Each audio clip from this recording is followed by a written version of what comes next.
So welcome to our 55th online gathering for congregational leaders across the country. This time is called Being Church, and it's sponsored by ELCA's coaching ministry. I'm Jill Beverlin. I am the National Coordinator of Coaching for the ELCA, and I'm one of your facilitators today.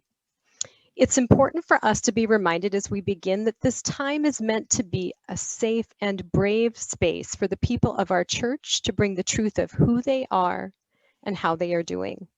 These conversations are an intentional step to live more fully into God's dream for us as the body of Christ. And so we've made mention of this the past weeks, what we were coming up to. Today, indeed, is our 1-year anniversary. It was exactly a year ago today that Jason and I hosted our very first online gathering for leaders across the denomination, knowing not at all what we were doing, knowing not at all who would show up, but friends, you showed up. And we started the practice of holding space for one another to bring that truth of how we were coming in this time and figuring out together what's our next most faithful step forward. So, wow. And some of you have been here for every gathering, like our Jason, every single gathering. Drop the mic. So I thank God for the gift of technology, for the gift of learning more and more about Zoom, and for the gift of being able to support and love one another in this way. Each of you brings an important aspect to the room. Each of you brings a very specific reflection of Jesus to this space. And we reflect this to one another and to the world around us. Thank you. Thank you for being a part of this. And I extend this thank you to our dear, dear friend, Rachel Alley, Director of Youth Ministries for the ELCA. She is back with us to talk about our next segment in Growing Young, the strategy of taking Jesus' message seriously. Rachel, welcome back. Thank you. Thanks. It's good to be with you all today. I was telling Jason and Jill that we are doing something a little different this time. I have not invited young people today, but instead am going to show you a couple of the resources that Fuller Youth Institute and Growing Young offers for you. And you'll get to actually hear from Brad Griffin, one of the authors of Growing Young, and on this topic of taking Jesus's message seriously. So let me share my screen and we will get going.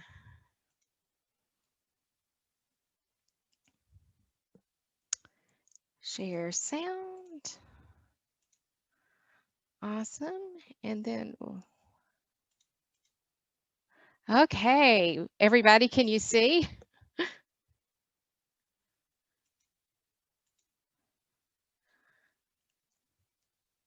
And unfortunately, I want to make sure that I can see you guys. So just give me a second here.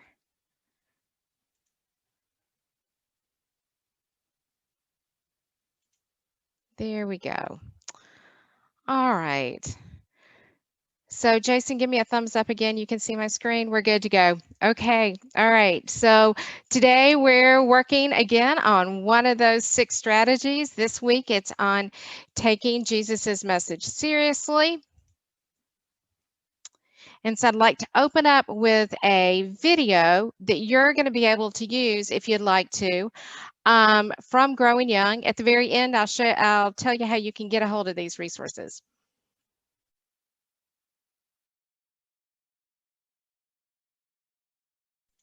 I mute myself and then I unmute myself. Sorry about that. So my question for you today, what story of Jesus, or maybe a story about Jesus, resonates with you the most and why?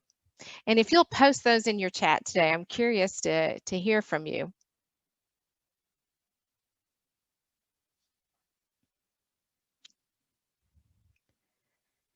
And I will start. Mine is the woman at the well. And I don't know why yes, it is the woman at the well, because I've never felt always welcome in places. And it had to do maybe with my growing up, with how, with being adopted, with not knowing who I am culturally. Maybe that had something to do with it. But Jesus healed her, and even though she made so many mistakes, he gave her grace. And the best part of it, of the story for me, is that I resonate the most with is her going out after she had had that experience with Jesus, and shared her experience with others and told others. And so for me, it's kind of a freeing moment. The woman at the well story is a freeing story for me of Jesus, with the love and the grace that he shares for those of us, and especially me, who makes lots and lots of mistakes and carries those guilts and doesn't always fit in right. Oh, Wayne, I love that one. Teaching children at the and getting down to their level. Yeah.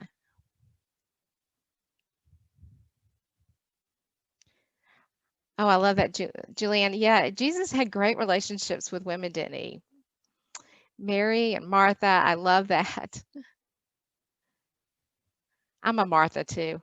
I can relate with that story too, always.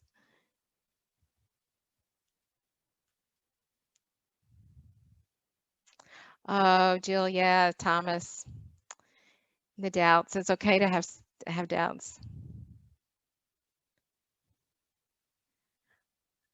Oh, Larry, I love that too, about disciples praying, teaching us how to pray. Oh, Sylvia, living water. And right now you need living water, don't you? With your past week experience. Oh, thank you guys for participating in that. That little exercise, just honesty about where Jesus's story resonates with us, whether it's one story or the whole story is so important, especially for our young people to hear the stories that matter to us and to be able to share those with them, and to share our own lives, that we're not perfect. So, um, I'd like to share with you now. This is a resource that was created by Growing Young, or by Growing the Youth Fuller Youth Institute. If you were going to, and the reason I thought today that we would share these resources is to give you an idea of what you could use at your church. So not only that little teaching bit at the very beginning, if you felt comfortable leading the rest of the workshop, you could, and just use that little intro, or perhaps like we've been using, young adults and youth to chat, or you can download the videos too on the different topics.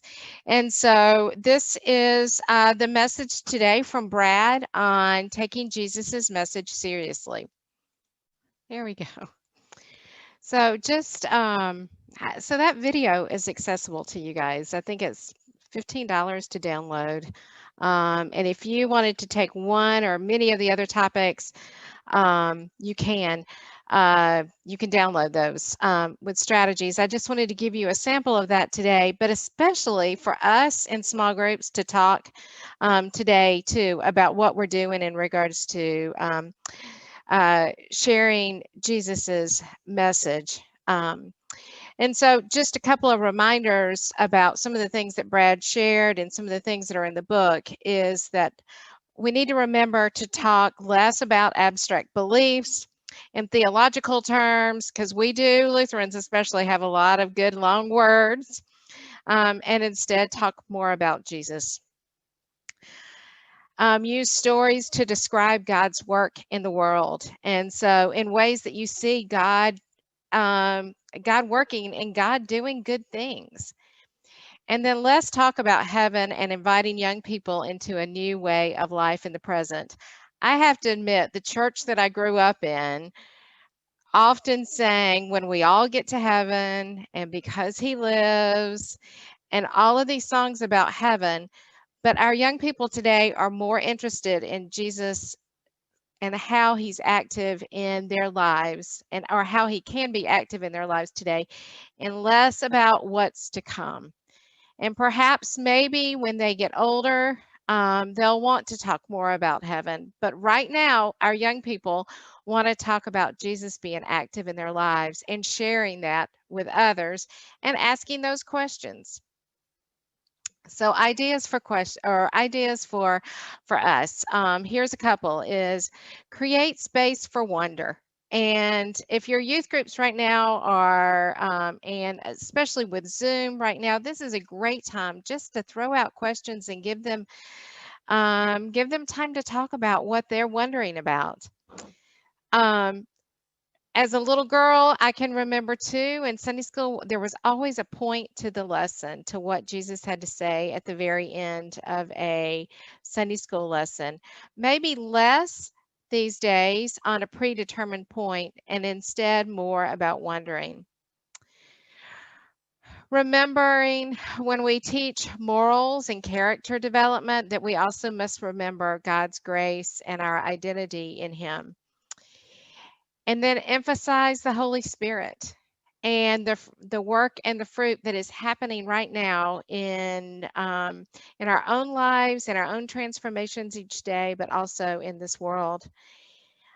This is a hard one for me because I feel like following Jesus is also like sharing how I feel about justice and stuff like that in the world. And we Lutherans especially have a call to that, but we can't forget that the reason that we're doing this is because of Jesus. We've got to connect that dot. There are so many other service ministries, and our schools require service hours. And granted, it's all good and important. But the reason that we do and we speak out on injustices is because Jesus told us to.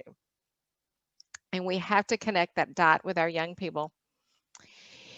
Model sharing your stories and being authentic. We've talked about that before in the past with Growing Young, is being real, being authentic, being warm, listening.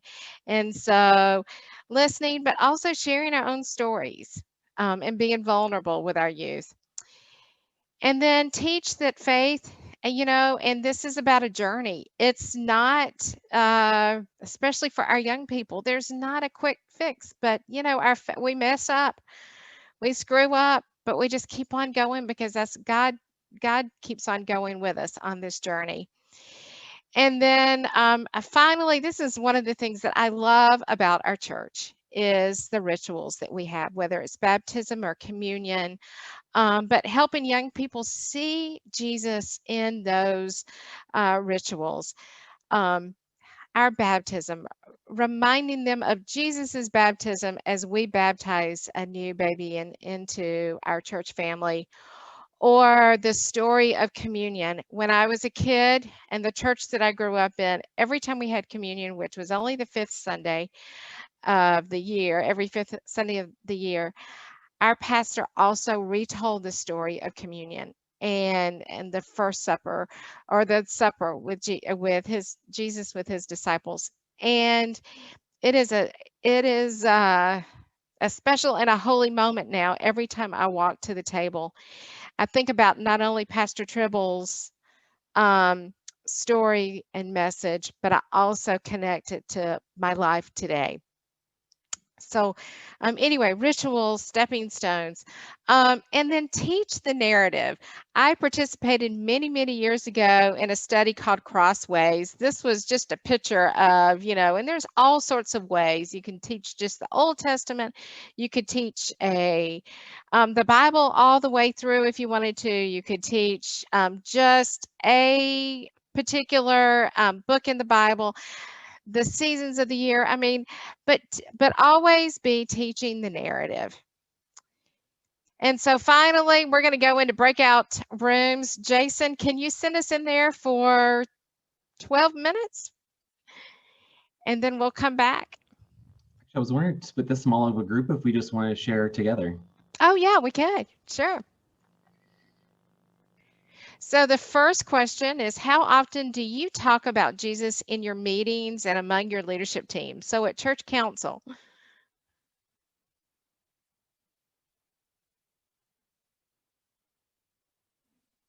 Do you get strictly to the business, or do you share a story of Jesus at the beginning? Church council is pretty much business, except for the pastor's prayer at the beginning. And sometimes commentary on some things, but yeah. The last congregation I served was in Virginia, and I was a co-pastor, and he required that every meeting began with devotion, and our devotion usually would be 20 minutes. And then we would go to business, and then the treasurer's report was the last thing. So yeah, it made a difference to how you felt afterwards and how you acted in the meeting. One of the fun things we've been doing is Zooming confirmation, and it happens on Monday night. We found an hour of time that the kids and I could be together. And so our council meetings happen right after that. So I usually take the faith question that the kids are talking about, and that's the one that I use. And that just serendipitously, or maybe led by the Spirit, has brought up some really good interaction in the council this year. So, you know, like, why did Jesus really have to die? What do you think? You know, those kinds of questions. So that's been good. Yeah, traditionally we've done devotions at the very beginning. I usually lead the first one, and then each of the council members leads a devotion. And so that, you know, they do different things. But this year I decided to do a little bit more teaching on the, you know, on the front end of council meeting about different subject matters. So. Well, thank you all for your comments. So this is a good confirmation question. What are words or phrases that your congregation uses to talk about Jesus, the gospel, and evangelism? And then would a young person or a visitor know what you were talking about? Yes, I remind people to get their elevator speech together. You only got a short time, so you better get it in short, quick, and fast. So whatever it is, you better get it, and you better know what to say, and you better do it.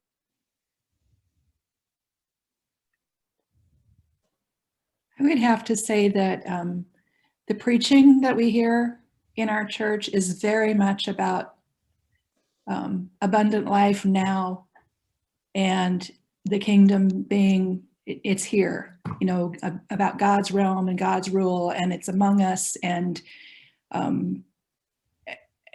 Bill is just really good at relating the text for the day to real life. It's like my daughter talks about a pastor that she had, maybe it was a campus pastor, who preached with the Bible in one hand and the newspaper in the other.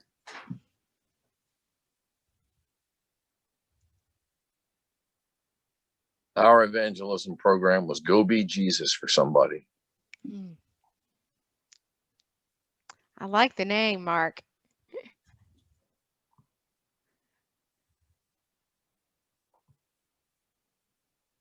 Do you all feel that your church is a safe place for young people to ask questions? And your leaders, are they safe leaders to be able to ask those questions?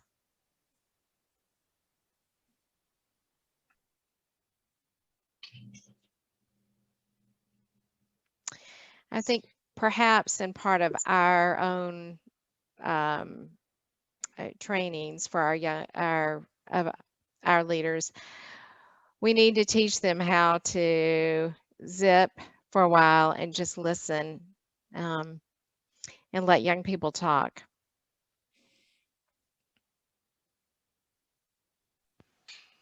Rachel, I'll jump in and say the congregation that I'm attached to, the people that preach have the habit of, in this time of COVID, they gather in front of the altar after the sermon is done and stand at a distance with their masks on, and they unpack the sermon together and invite people to text in questions.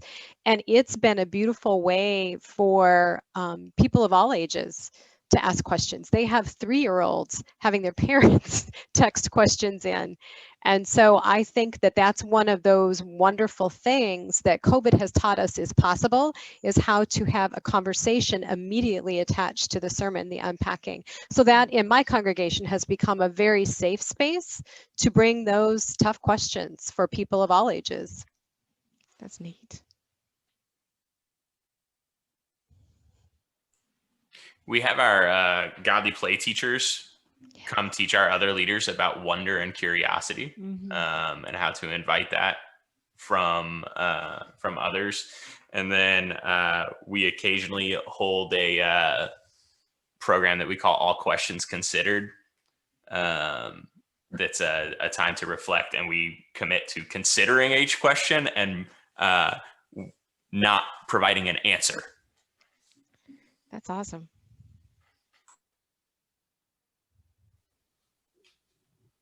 It seems like for us, confirmation is the best time for kids to really share their doubts, and I love it being interrupted from the curriculum with a question, and I think that's a really good opportunity. I'm not sure how many other opportunities, like within the context of worship or everyday church life, they would have that, but confirmation is a big part.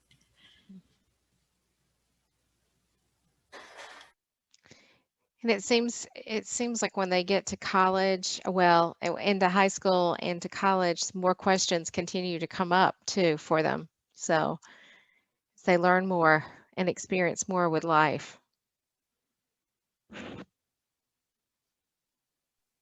Again, when I was in Virginia, the president of the LYO board went away to college. He was still serving on Senate Council, and he talked to me after one of the sessions, and he was saying that he felt kind of disconnected. And I said, "Where are you worshiping?" He said, "Nowhere." And I was so shocked because he was so heavily involved with his congregation before he went off to college.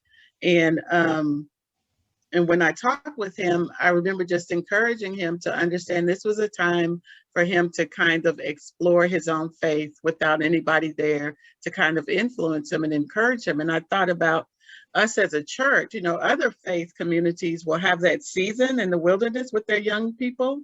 And I kind of wish that was a natural one of our rituals that we did, like a rite of passage, was to invite them into their season of exploring and wilderness and not feel obligated, to come to church or feel guilty or to feel defiant because they weren't there, but that we would learn, how do we accompany them when they're going through that time?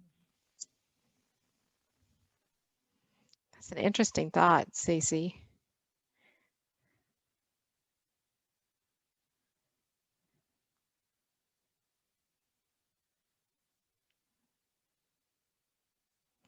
So this would be your final question if you were in small groups. What are some of your next steps that you feel you need to do, to think about, and who is a person that you need to include in that conversation, or maybe it's persons, so that your ministry talks about Jesus's message and takes this more seriously?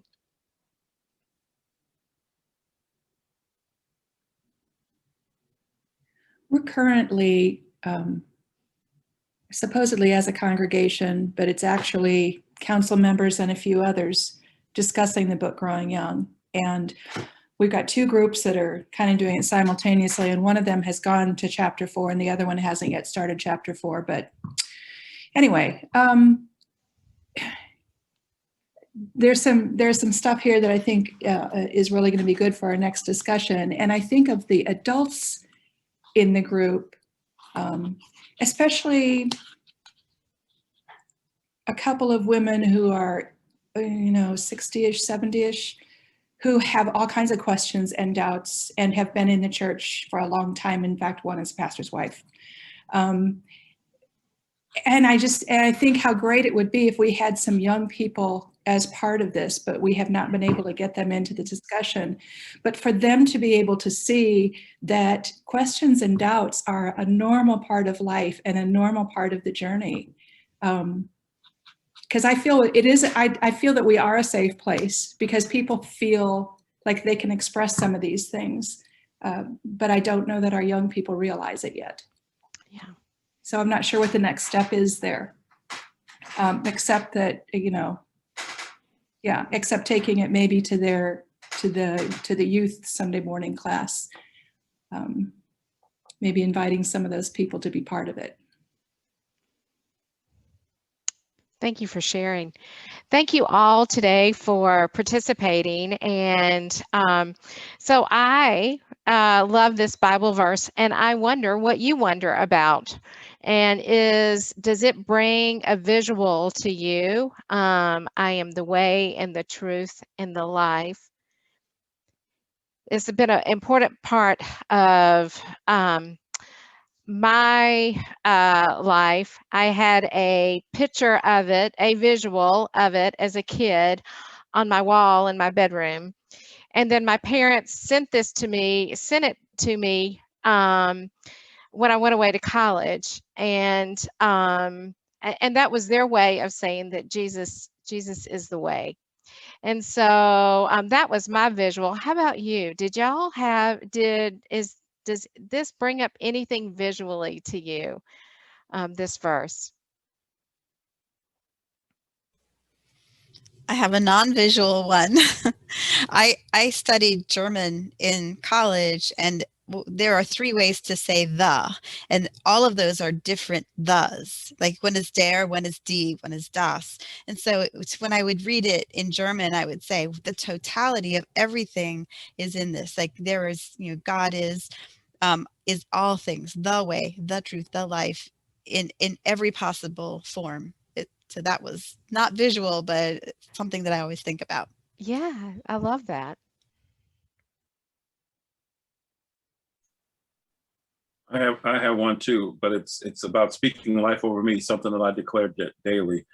I am courageous, I am unstoppable, I am victorious, I am loved, I am blessed. And then it ends with, I am God's masterpiece. Oh, wow. Yeah.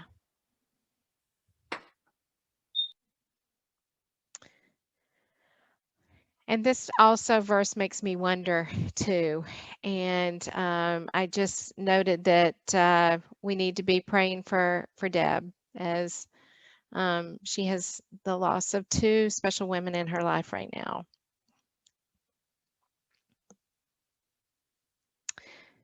And we are coming close to our end. And so we'll just remember today when I was in high school, and then when I went off into college, I applied to be a 4-H counselor at Rock Eagle. And I know for many choral traditions too as well, the prayer of St. Patrick is, and I'm going to stop my sharing. There we go. The prayer of St. Patrick is always sung or read, and if y'all can imagine me in my 18-year-old voice singing this, but I won't sing it to you now.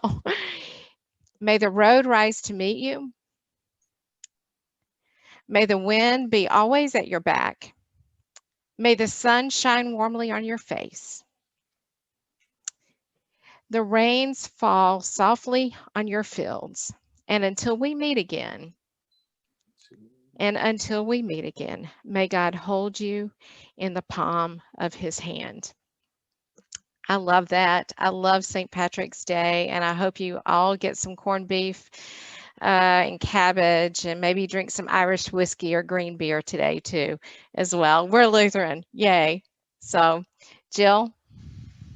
Rachel, thank you for another beautiful, life-giving segment. So many nuggets were being thrown out into the chat. I think the image that I'm carrying away today, friends, is Read Jesus the Church. Cece and I are going to print some t-shirts. Look for that. So much. And I just want to amplify everything that has been said, and looking at your faces remind you that you each are beloved of God. You have been gifted specifically by God, and you are invited into God's work of loving and healing the world. And I'd like to think that this is the message that Rachel is talking about. This is the message that we get to reflect to our young people, to everyone. And so I see each of you doing that in beautiful ways. And thank you for this good work. Next week, please join us. We have the privilege of having Giovanna Oaxaca, who is the Director of Immigration advocacy for the ELCA, who will be in our speaking space along with some other friends from the advocacy unit of the ELCA. So timely, right, with everything that's happening in our country. So Gio will have some very important information for us to share. And friends, everything that was talked about with Growing Young, we were talking about ways to implement this in the church. Please remember that we have coaches in the ELCA coaching ministry that have been trained specifically in this curriculum. We are ready to walk alongside you, a team from your congregation, a team from your synod.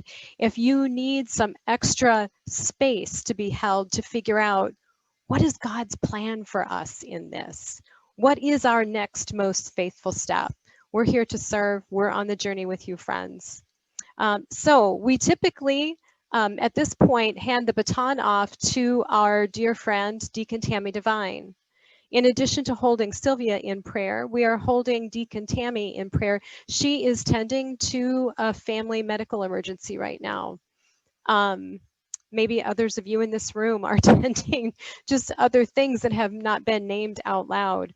I unfortunately am not in a position with my schedule that I can stay and hold that space for us. So with this, I reluctantly say until we meet again, which will be next week. Same time. We look forward to seeing you then, friends. So God bless you. It's an honor to be on this journey with you. Thank you, friends. May the rose rise to meet you. May the sun be at your back. The sunshine warm upon your face, the rain fall upon your field. And until we meet again, till we meet again, may God hold you in the palm of his hands.